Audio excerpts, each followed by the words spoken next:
14 सितंबर 2009 retired master Hoshiyar Singh अपने घर के आंगन में खड़े हैं। सामने ही उनके बेटे सुरेंद्र और उसकी वाइफ प्रमिला का कमरा है। सुरेंद्र और प्रमिला अपने बेड पर लेटे हुए हैं और होशियार सिंह को लग रहा है कि वो सो रहे हैं, बट असल में उन दोनों की मौत हो चुकी है। उन्हीं के कमरे के बगल में बच्चों का कमरा है जिसमें 4 बच्चे मर चुके हैं। इसके अलावा घर की छत पर 2 इलेक्ट्रीशियन जो पिछली रात को काम कर रहे थे वो भी बेहोश पड़े हैं और घर के बाथरूम में होशियार सिंह की पोती सोनम बेहोश पड़ी है और उसके मुंह से झाग निकल रहा है। इन सब लोगों के अलावा इस घर के सामने एक और घर है जिसमें होशियार सिंह की बीवी भूरी देवी रहती हैं और उनकी उम्र करीबन 60 साल है। वो भी अपने बेड पर लेटी हैं और उनकी भी मौत हो चुकी है।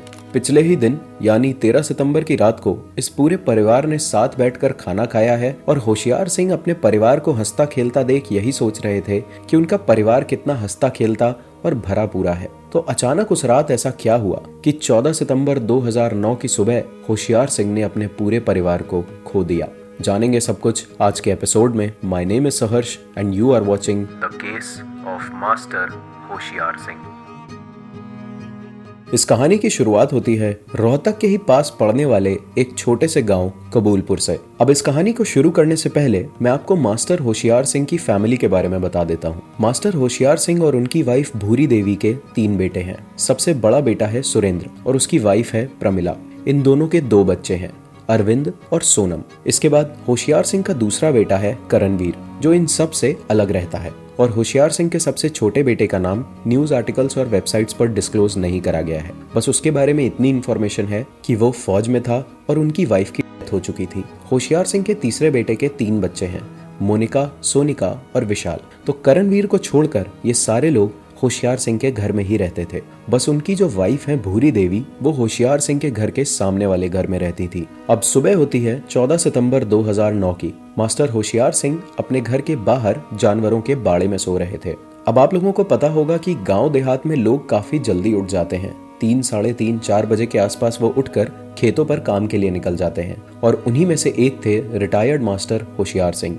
सुबह करीबन 5:30 बजे होशियार सिंह की आंख खुलती है तो वो देखते हैं कि उनके घर का कोई भी सदस्य अभी तक उठा ही नहीं है। वो जाते हैं और अपने घर का दरवाजा खटखटाते हैं। अब यूजुअली उनके दरवाजा खटखटाते ही उनका बेटा या उनकी बहू कोई भी आकर दरवाजा खोल देता था, बट उस दिन कोई नहीं आता है।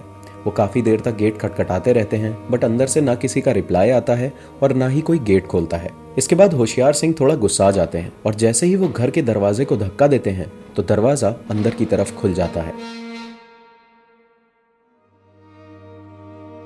अंदर जाते ही वो तुरंत अपने बेटे के कमरे में पहुंचते हैं और देखते हैं कि उनका बड़ा बेटा सुरेंद्र और उसकी वाइफ प्रमिला बेड पर सो रहे हैं। उन दोनों को इतनी देर तक सोता हुआ देखकर होशियार सिंह गुस्सा जाते हैं और चिल्लाते हुए अपने बेटे से कहते हैं कि सूरज सर पर आ गया है, तुम लोग अभी तक क्यों सो रहे हो। उनके गुस्सा करने के बावजूद भी उनका बेटा सुरेंद्र और ना ही उसकी वाइफ प्रमिला बिल्कुल हरकत नहीं करते। वो बेड पर जैसे सो रहे थे वैसे ही लेटे रहते हैं। इसके बाद होशियार सिंह आगे बढ़ते हैं और जिस छड़ी की मदद से वो चल रहे थे उस छड़ी से अपने बेटे को ऐसे ठोक कर उठाने की कोशिश करते हैं। उसके बाद भी उनका बेटा कोई रिप्लाई नहीं करता। इसके बाद होशियार सिंह थोड़ा घबरा जाते हैं। वो आगे बढ़ते हैं और अपने बेटे का हाथ पकड़कर उसे उठाने की कोशिश करते हैं, लेकिन इसके बाद उनका बेटा बेड पर वापस वैसे ही गिर जाता है। जैसे ही सुरेंद्र बेड पर गिरता है होशियार सिंह समझ जाते हैं कि उन दोनों के साथ क्या हुआ है। वो घबराए हुए तुरंत बाहर निकलते हैं और दौड़कर बच्चों के कमरे में जाते हैं। गेट खोलते ही वो देखते हैं कि सामने 4 बच्चे बेड पर लेटे हुए हैं और उनकी भी सांसें चलना बंद हो गई हैं।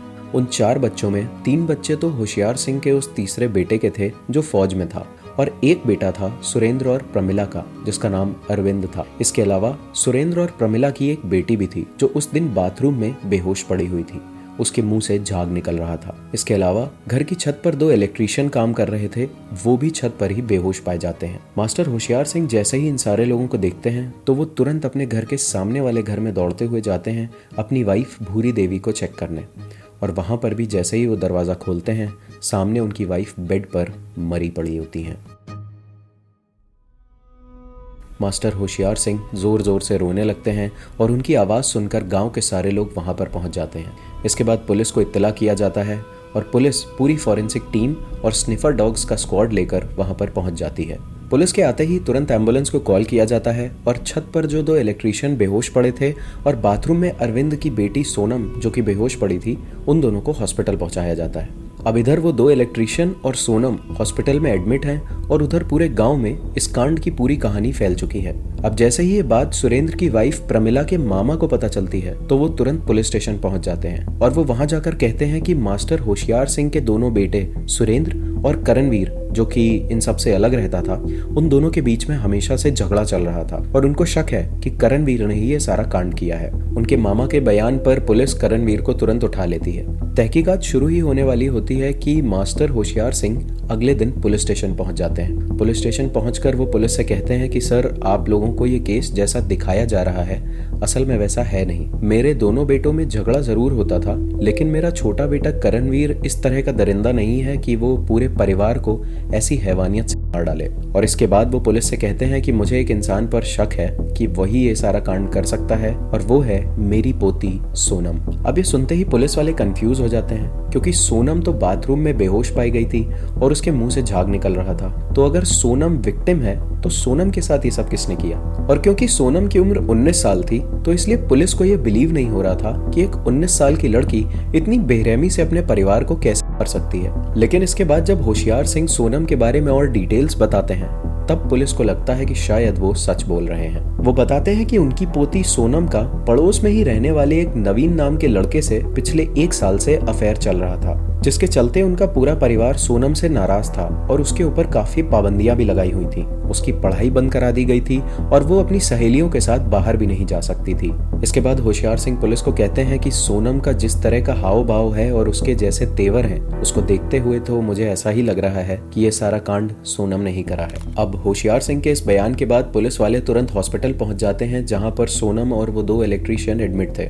डॉक्टर्स उन्हें बताते हैं कि सोनम वैसे खतरे से तो बाहर है, लेकिन अभी पूछताछ की स्थिति में वो नहीं आई है, इसलिए पुलिस वालों को उसके होश में आने तक का इंतजार करना पड़ेगा। अब वैसे तो ये सारा केस सोनम के इंटरोगेशन पर ही डिपेंड कर रहा था, लेकिन कुछ दिन बाद पुलिस नवीन को उठा लेती है। अब कहते हैं ना कि पुलिस जब अपने तरीके से किसी से पूछताछ करती है तो गूंगा भी बोलने लगता है, और इस केस में भी ऐसा ही होता है। शुरुआत में नवीन खुद को बचाने के लिए पुलिस को काफी झूठी बातें बताता रहता है, लेकिन एक पॉइंट पर जाकर वो टूट जाता है और उसके बाद नवीन जो सच्चाई बयां करता है वो सुनकर आप लोगों के होश उड़ जाएंगे। वो बताता है कि सोनम से उसकी मुलाकात हुई थी नेकीराम कॉलेज के बाहर, जिसमें सोनम बीए फर्स्ट ईयर की स्टूडेंट थी और उसी कॉलेज के पास नवीन एक कंप्यूटर डिप्लोमा का कोर्स कर रहा था। इन दोनों के मिलते ही इन दोनों की दोस्ती हो जाती है और धीरे धीरे वो दोस्ती प्यार में बदल जाती है। कुछ ही टाइम बीता होता है और इन दोनों के बीच में फिजिकल रिलेशन भी बन जाते हैं। अब इन दोनों के रिलेशनशिप की खबर सोनम के घर वालों को पता चल जाती है, जिसके बाद वो सोनम से बहुत ज्यादा गुस्सा हो जाते हैं। उसकी पढ़ाई लिखाई बंद कर दी जाती है और दोस्त यारों के साथ बाहर जाने पर भी उस पर पाबंदी लगा दी जाती है। अब वैसे सोनम और नवीन की एक दूसरे से बातचीत फोन पर तो हो जा रही थी, लेकिन एक बार एक दूसरे के साथ फिजिकल रिलेशन बनाने के बाद नवीन और सोनम एक दूसरे के बिना नहीं रह पा रहे थे। फिर एक दिन सोनम नवीन को कॉल करती है और उसे कॉल पर कहती है कि मेरे घर वाले तो ऐसे हम दोनों को नहीं मिलने देंगे, क्यों ना इन सबको दिया जाए। नवीन भी सोनम की हाँ में हाँ मिला देता है। अब इसके बाद नवीन अपने मामा के लड़के से कांटेक्ट करता है, जो कि झज्जर के छारा गांव में रहता था। उसकी मदद से वो लगभग 100 नींद की गोलियां खरीद लेता है और जाकर सोनम को दे देता है। तो 13 सितंबर 2009 की रात को सोनम वो सारी गोलियां पीसती है और घर के खाने में मिला देती है। अब आप सोचिए, एक ऐसी हाई पोटेंसी की गोली जिसकी 1 या 2 टैबलेट देने पर ही आदमी बेहोश हो जाता है, उसकी अगर 100 गोलियां खाने में मिलाकर लोगों को खिला दी जाए तो उनका क्या हाल होगा। और मास्टर होशियार सिंह के घर पर भी ऐसा ही होता है। उस रात सब लोग बैठकर खाना खाते हैं और कुछ समय बाद ही बेहोश हो जाते हैं। मास्टर होशियार सिंह की थोड़ी तबीयत खराब थी, इसलिए वो खाना नहीं खाते, लेकिन उनका जो पोता था अरविंद, वो ऊपर काम कर रहे 2 इलेक्ट्रीशियन को खाने की प्लेट दे आता है। वो लोग भी खाना खा लेते हैं और छत पर ही बेहोश हो जाते हैं। लेकिन यहाँ अब भी वही सवाल था कि सोनम बाथरूम में बेहोश कैसे पड़ी थी। इन सब के बेहोश हो जाने के बाद सोनम नवीन को कॉल करती है और अपने घर पर बुला लेती है। इसके बाद सोनम नवीन के साथ मिलकर सबसे पहले अपने पिता सुरेंद्र और अपनी माँ प्रमिला की गला दबाकर कर देती है। फिर वो अपने भाई अरविंद के कमरे में जाती है और उसको भी गला दबाकर डालती है। लेकिन यहाँ पर भी उसकी हैवानियत खत्म नहीं होती। वो बाजू में ही सो रहे अपने चाचा के 3 बच्चों को भी इसी तरह कर देती है। इसके बाद उसे याद आता है कि सामने वाले घर में उसकी दादी भूरी देवी सो रही हैं। वो नवीन के साथ उनके घर में जाती है और उन्हें भी नींद में ही डालती है। अब इसके बाद जो मैं आप लोगों को बताऊंगा उससे आप लोगों को समझ में आएगा कि एक साइको किलर का ट्विस्टेड माइंड कैसा होता है। जब सोनम अपनी दादी को वहीं बेड पर मार देती है तब उसको ये रियलाइज़ होता है कि उसने सक्सेसफुली पूरे परिवार को ख़त्म कर दिया है और अब उसके और नवीन के बीच में कोई नहीं आ सकता। और इसी चीज़ को सेलिब्रेट करने के लिए वो अपनी दादी की बॉडी के बगल में ही नवीन के साथ फिजिकल रिलेशन बनाती है। They literally had sex beside their dead grandmother's body.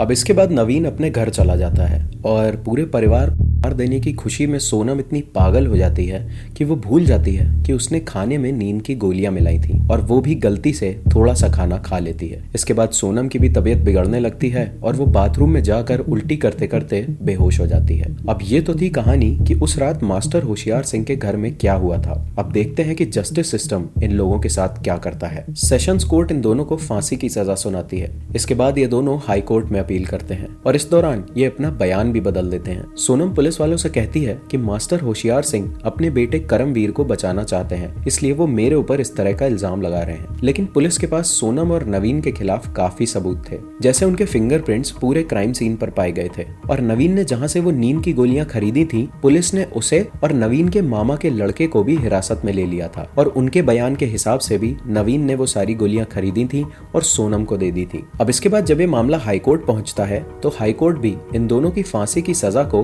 Continue करता है और अपने स्टेटमेंट में लिटरली मॉन्स्टर यानी राक्षस वर्ड का यूज करते हुए कहता है कि इन दोनों को जीने का बिल्कुल हक नहीं है। अब जो नवीन के मामा का लड़का था और वो इंसान जिसने नींद की गोलियां उसे बेची थी, उन दोनों को सेशंस कोर्ट ने उम्र कैद की सजा सुनाई थी। लेकिन जब ये केस हाई कोर्ट पहुंचा तो हाई कोर्ट ने उन दोनों के ऊपर थोड़ा सा जुर्माना लगाकर उन्हें छोड़ दिया और इसके पीछे उन्होंने ये रीजन दिया कि क्योंकि इन लोगों को मालूम ही नहीं था कि ये दवा किस लिए बेची जा रही है, इसलिए उन्हें उम्र कैद की सजा नहीं दी जा सकती। लेकिन यहाँ मुझे एक चीज समझ नहीं आती कि अगर कोई इंसान 100 नींद की गोलियां खरीद रहा है तो बेचने वाले इंसान को जरूर मालूम होगा कि वो इसके साथ कुछ बहुत ही बुरा करने वाला है। अब पता नहीं हाई कोर्ट ने उन दोनों को थोड़ा सा जुर्माना लगाकर क्यों छोड़ दिया, बट मेरे हिसाब से वो दोनों भी इस पूरे हत्याकांड में बराबर के भागीदार थे। आप लोगों को इस बारे में क्या लगता है, अपना ओपिनियन कमेंट सेक्शन में जरूर बताइएगा।